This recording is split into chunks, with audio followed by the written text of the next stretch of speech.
दोस्तों, अगर भारत के इतिहास को गौर से देखो तो तुम्हें चार स्तंभ मिलेंगे। ब्राह्मण, क्षत्रिय, वैश्य और शूद्र। इनमें से एक वर्ग ऐसा है जिसने व्यापार, अर्थव्यवस्था और समाज की समृद्धि को हमेशा आगे बढ़ाया। जी हाँ, आज हम बात करने जा रहे हैं वैश्य जाति के इतिहास की, जो मेहनत, व्यापार और धर्म के संतुलन का सबसे सुंदर उदाहरण है।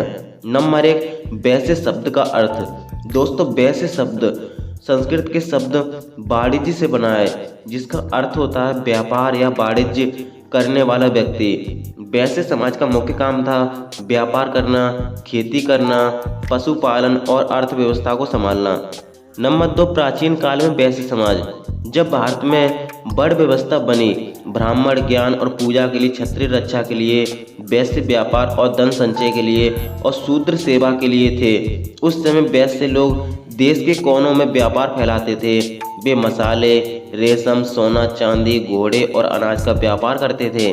नंबर तीन, महाजन और सेठों का दौर। समय बीतने के साथ वैश्य समाज में महाजन, बनिया, अग्रवाल, गुप्ता, मोदी, महेश्वरी, ओसवाल, मारवाड़ी, जैन, तेली, सोनार, कछवाड़ा, लोहा व्यापारी जैसे कई वर्ग बने।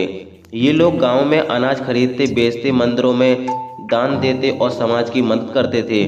कई जगहों पर इन्हें सेठ या महाजन कहा जाता था, क्योंकि इनके पास धन भी था और धर्म का पालन भी था। नंबर चार, बौद्ध और जैन धर्म से जुड़ाव।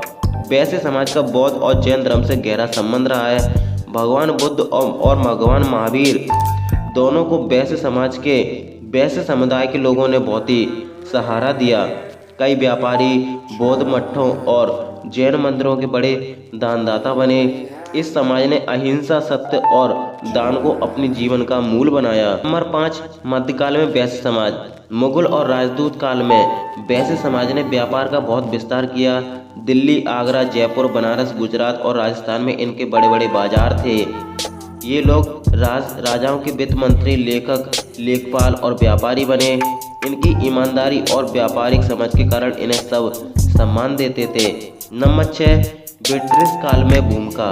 अंग्रेजों के शासन में वैश्य समाज ने फिर भी व्यापार जारी रखा। कपड़ा, नमक, चाय और लोहा, इन सब के व्यापार में वैश्य लोग आगे रहे। उन्होंने देश की आर्थिक स्थिति को बनाए रखा और स्वदेशी आंदोलन में भी भाग लिया। कई वैश्य नेताओं ने अंग्रेजों के खिलाफ देशभक्ति दिखाई। नंबर सात, आज़ादी के बाद की स्थिति। भारत के आज़ाद होने के बाद वैश्य समाज ने शिक्षा और उद्योग में बड़ा योगदान दिया। आज भारत के कई बड़े उद्योगपति अंबानी, बिड़ला, बजाज, जिंदल, गोयनका इसी समाज से हैं।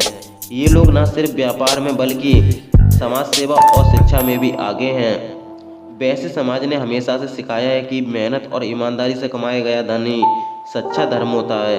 उन्होंने अपने कर्म से ये साबित किया है कि समृद्धि तभी टिकती है जब उसमें सेवा और दया का भाव जुड़ा होता है।